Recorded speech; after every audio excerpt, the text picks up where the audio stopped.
So as I say, you'll know from the title, I have bought a Mark V Golf R32. I haven't actually owned one of these before, and I've always loved them, obviously growing up with them as well. And this one is a very well spec'd one. It has wing backs, it's very low mileage, it's under 50,000 miles, so it's actually quite a collectible car. It looks like it's got a full Miltech on it as well. So yeah, this is a very good car that is probably, well, it is going up in value. I mean, I've paid quite a lot for it actually, thinking about it. So yeah, I'm really hoping there's nothing wrong with it. So welcome to the channel, my broken Golf Mark V R32.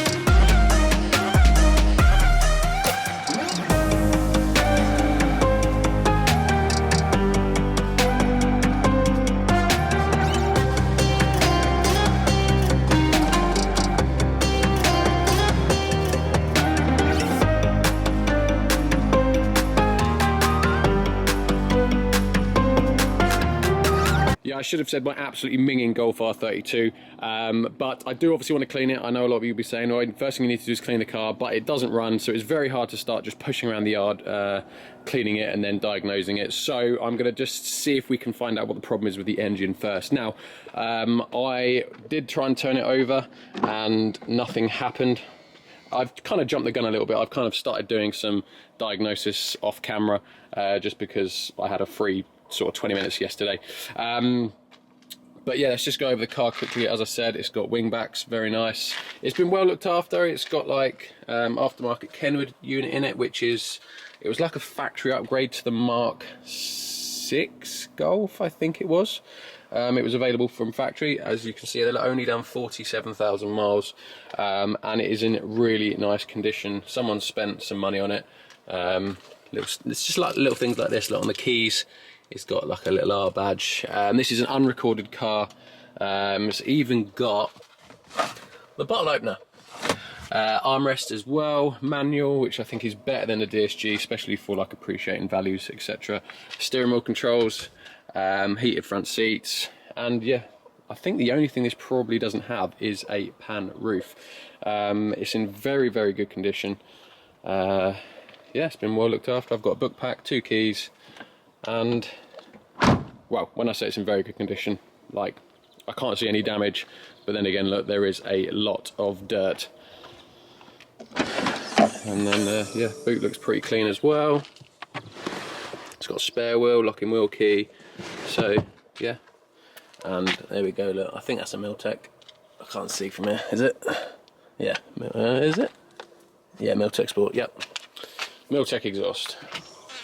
So yeah, basically the problem with the car was that it doesn't turn over.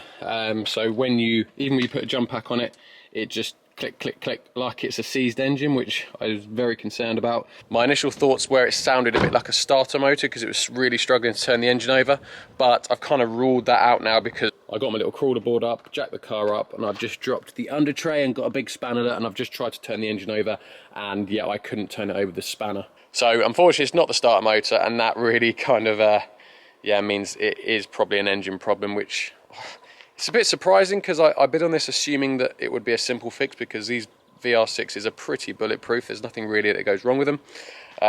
So I plugged the computer in and I had a well, not multiple, it's a cylinder 6 misfire. So where I'm up to is, yeah, I've done that, got the codes, cylinder 6. And I've just whipped out the coil plugs and the spark plugs for all 6 cylinders. So now we've got to look down into the boards, and that is basically where I'm up to. So I'm going to get my camera out, and we might as well just start off with cylinder 6 because that's the one that had the issue. I did think maybe flood damage, but I can't really see any evidence of any water at all. So I don't think it's anything to do with flood damage, and if it was and the engine was knackered, it'd probably be a write-off as well.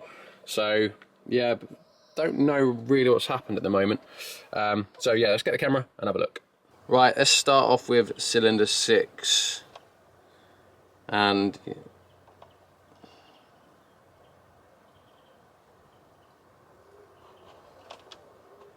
Let's see if you can see anything down there.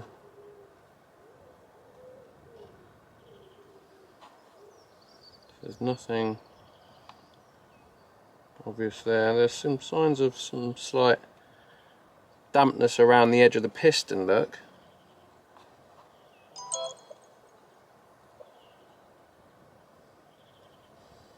But nothing major.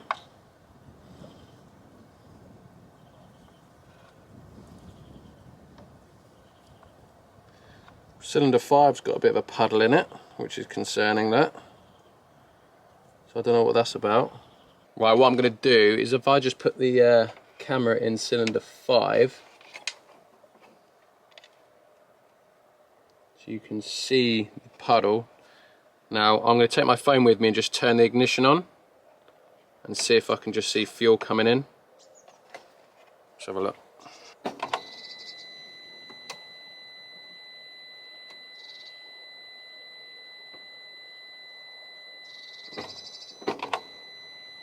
Can't really tell, you can see something happening. So I can't really, no fuel's coming in, but now I've got all the spark plugs out, I'm going to turn it over, I think, just to see if it now turns over, because obviously it didn't do anything before. So if it's been hydro locked with either fuel or water, then that would stop it turning over. But yeah, whether it turns over now or has any valve damage, guess we're about to find out. So let's see what happens. I'll try and position it so you can see. I'll just stick my arm out.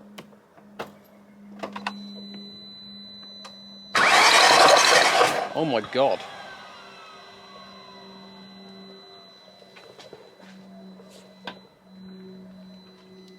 What the hell happened there? It's literally covered my phone.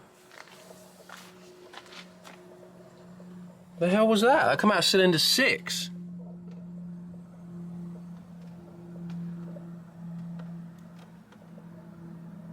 Well, it turned over. I suppose that's a start, but what the hell come out of cylinder 6?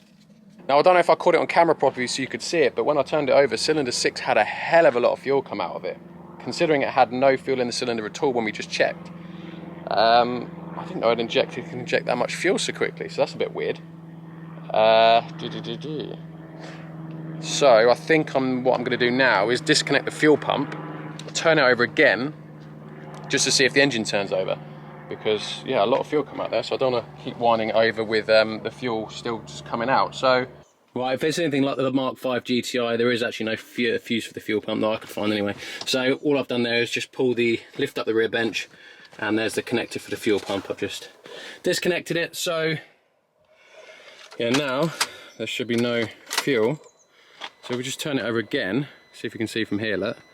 Hopefully it just turns over. Oh my God. Gee, why is there so much fuel? Well, the good news is, right, battery's flat. Turn the jump back on. Right, the good news is it is turning over and it doesn't sound like it's hitting any valves. So that's a very good sign, I think. Let's just turn it over again. There's still loads of fuel coming out, even though it's not pumping. Cylinder 5 and 6 by the looks of it, look. Just constantly coming out, look. I don't know if you can see it on camera. 5 and 6. Which is obviously a very good thing. Not sure how fuel's still coming out of 5 and 6 though. Not unless it's just built up from where it's obviously been high pressure in the rail and it's just trickling in. But the amount of fuel coming out of cylinder 6 is unreal. Now, rather upsettingly, to remove the inlet manifold, I do actually have to take the front end pretty much off. I've got to take the front bumper off, remove the top panel here, and just pull the whole slam panel forward, because yeah, if you can see down there, inlet manifold bolts, and yeah, absolutely no room to work here at all. So yeah, that's a bit annoying, but I'm gonna have to do it all outside as well, because obviously TVR's on the ramp. So cue the music.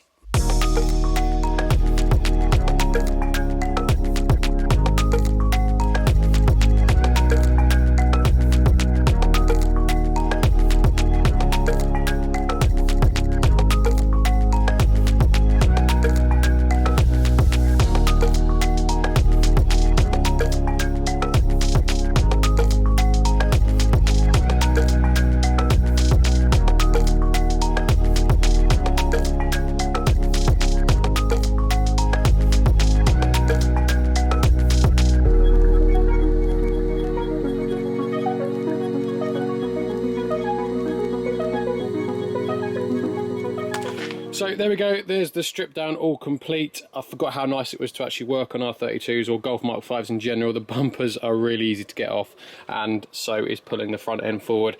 But as you can see, that we've got our injector rail out, and yeah, number 6 is very wet, followed by number 5 is a little bit wet, and the other 4 are pretty much standard. So at this point I just suspect leaking injectors on 6 and 5. So what I'm going to do now is just, I've unplugged the sensors, I'm going to plug them back in, plug the rail sensor back in, plug the fuel pump back in, turn the ignition on. Well, I mean, look, you can see it's already bubbling, look. It's already got fuel coming out of it, I haven't even done anything.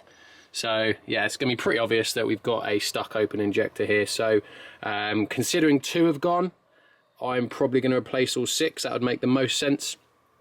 But just a triple, I mean, not that I need confirmation. Look, it's literally coming out already. But yeah, we'll do all that, turn it on, and yeah, we'll just watch it come out.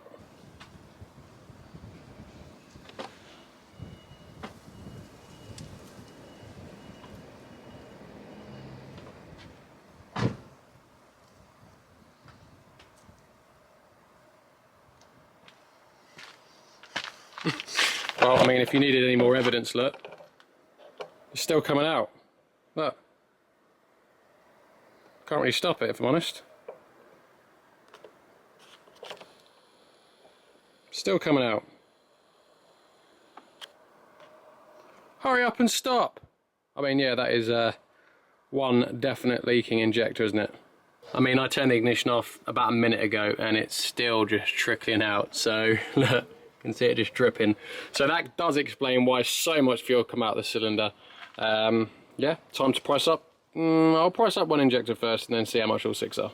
Now skip forward 2 or 3 days, and apologies, I am wearing a vest. If you live in the UK, you'll know that today, Monday and Tuesday, and it's Monday today, it's meant to hit 40 and possibly even 42 degrees tomorrow. So I'm wearing as little as possible without scaring you all to death. So that is the vest out of the way.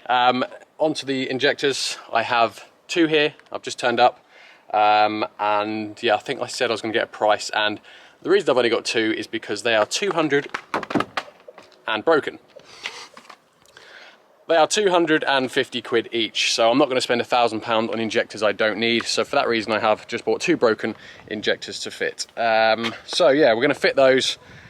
Pretty straightforward. I'll just replace them and then turn the ignition on, and then that should be hopefully the problem solved. And then yeah, just be a case of putting it all back together and fingers crossed starting it up, and we have compression in cylinder 6. Now, because it turns over, it should be fine, like with the valves and stuff. My only now concern is like piston rings in cylinder 6, because the fuel was obviously leaking past the rings into the sump. So the only issue we may now have is compression on cylinder 6. So fingers crossed it will be okay, but we will have to also change the engine oil and the oil filter as well, because there's going to be now fuel in the engine, in the sump. So let's get those injectors swapped out. Right, so injectors replaced, all 6 plugged back in. I've just plugged the fuel pump in, so now I've just got to turn the ignition on and hopefully no fuel will leak out anywhere. Fingers crossed. There you go, ignition on. Beautiful. No fuel leaking out of any of the 6. Sweet. So yeah, great news. That should be our issue sorted. Now the only thing we're going to have is our consequential damage, which is possibly piston rings on cylinder 6, possibly number 5 as well, but I don't think that's going to be too much of an issue. So yeah, I'm going to put the inlet manifold back on, put the injector rail back in, put the and get a compression test. I'm going to do number 6 and 5.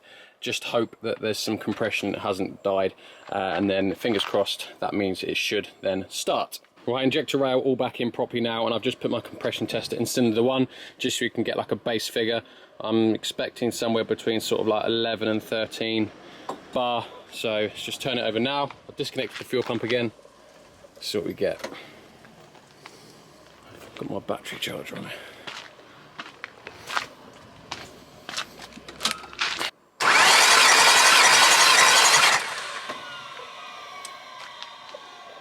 God, that's not good, is it? 7 bar. That's not good at all.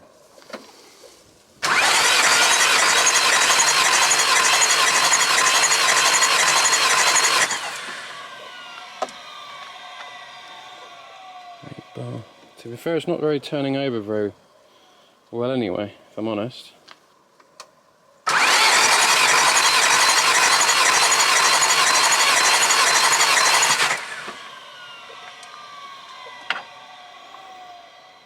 8 bar.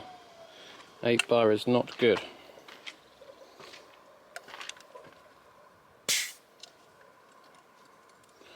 Right, let me try the others, because 8 bars, not great.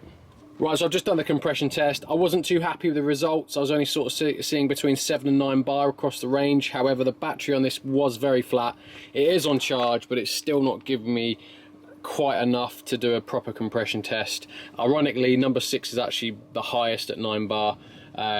So yeah, I think it's okay, but yeah, because of the battery I can't get a proper reading, so I'm not going to worry about it too much at the moment. We don't have any that are like no compression or 1 or 2 bar, so that's a good sign.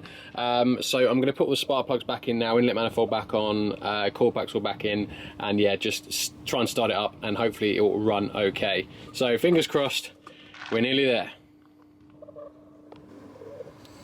And there we go, all built back up and ready to go. But one thing I am going to quickly do is actually drain the oil, because we obviously have a problem with fuel leaking into the sump from cylinder 6, and I have no idea how many times this ignition's been cycled and fuel's leaked into the sump.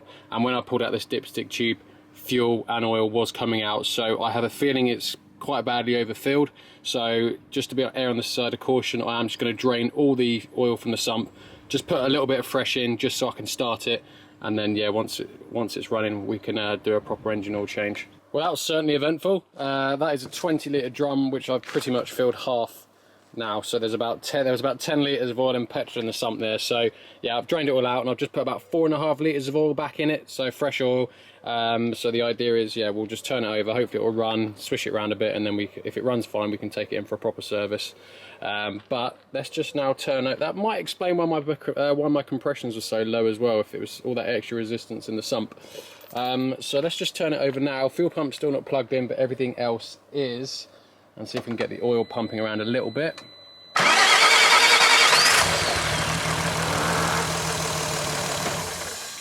Okay, got it started with no fuel. Interesting. I don't think I've got it plugged in. No, I haven't. Right, okay, right, I'm just going to plug it in. Right, let's try again. I'm not sure how I felt about the sound of that, if I'm honest. Let's try again. No.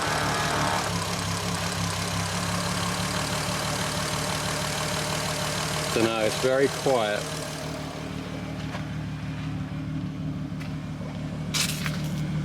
Very quiet. I'm not sure how I feel about this.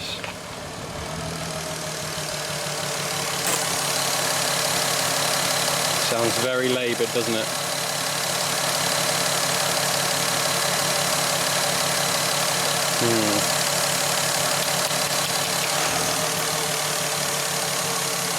Sounds very, very weak.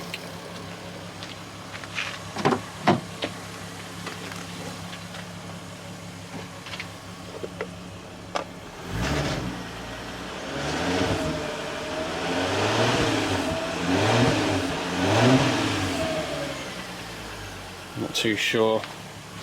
Well, I'm letting it run for a little bit. I mean, it sounds okay. It's idling a little bit louder, but maybe this is just a really quiet Miltech. I don't know. But if we give it a few revs,